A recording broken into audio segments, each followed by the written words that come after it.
Let's dive into Selma Lagerlöf's classic story, The Rattrap. Now, it's built on a pretty dark idea.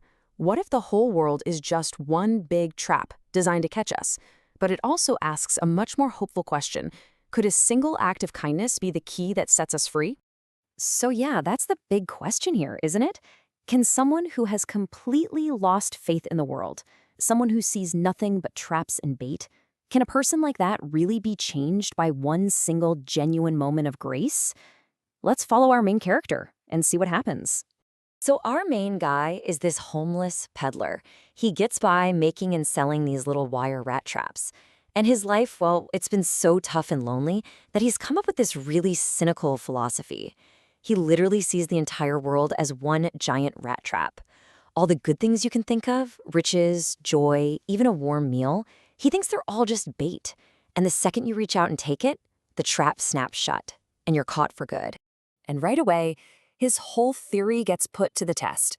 A kind, lonely old Crofter actually invites him in, gives him food and shelter, a moment of warmth he probably hasn't felt in a long, long time.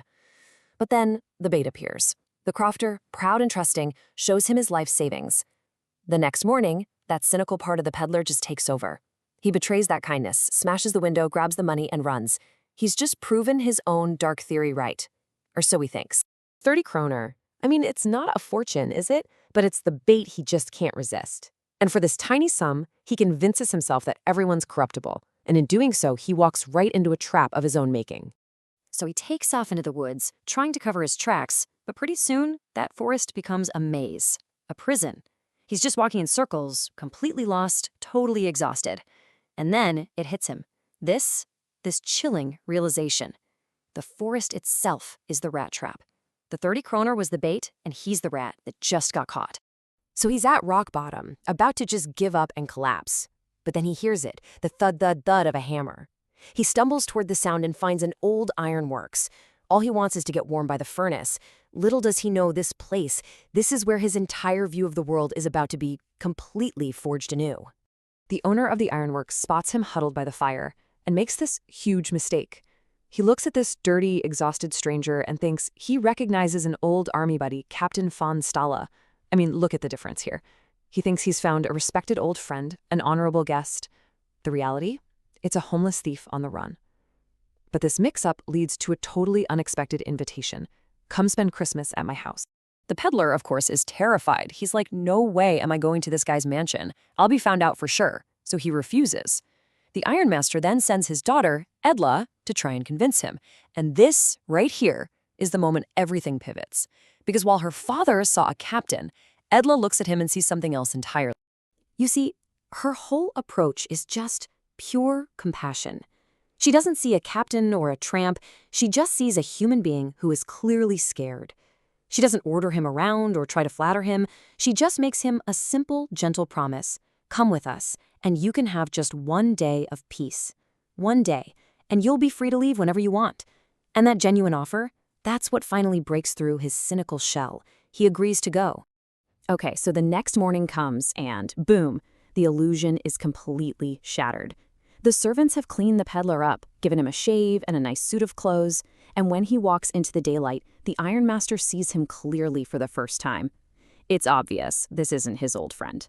The ironmaster is livid. He feels like a fool, and he's ready to call the cops. But then, Edla steps in. She basically tells her father, hold on, we invited him here for Christmas. We promised him a day of peace, and a promise is a promise. She argues that his real identity doesn't matter. For just this one day, this man who has been chased and rejected his whole life deserves to feel welcome and safe. Her father, pretty reluctantly, agreed. And the peddler? He's just blown away by this. He spends the entire day in this quiet state of disbelief. The next morning, Christmas Day, Edla and her father go to church. And there they hear the news. An old Crofter from a nearby farm was robbed by a man selling rat traps. And the terrible truth just crashes down on them. The man in their house is a thief. They race home, the ironmaster just fuming, Edla feeling heartbroken, thinking her trust was betrayed. They're totally expecting the worst, you know?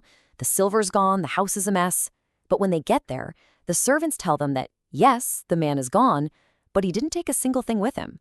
In fact, instead of stealing from them, He's actually left something behind, a Christmas gift for Edla. And inside the package, she finds a small rat trap. And inside the trap, the 30 stolen kroner, along with a note asking her to return it to the old Crofter. And finally, there's a letter addressed to her. And the letter, wow, it explains everything. He thanks her, and he says that because she treated him with the dignity of a real captain, she gave him the power and the courage to act like one. Her kindness raised him up, and he signs it, Captain von Stahle. He was no longer a rat in a trap. He was the honorable man she believed him to be. Her compassion didn't just free him from the forest, it freed him from the rat trap of his own making. So that's a pretty clear yes to our opening question, isn't it? But it leaves us with another one to think about. Who in our own lives might we be able to lift up if we only chose to see and treat them as their best possible selves?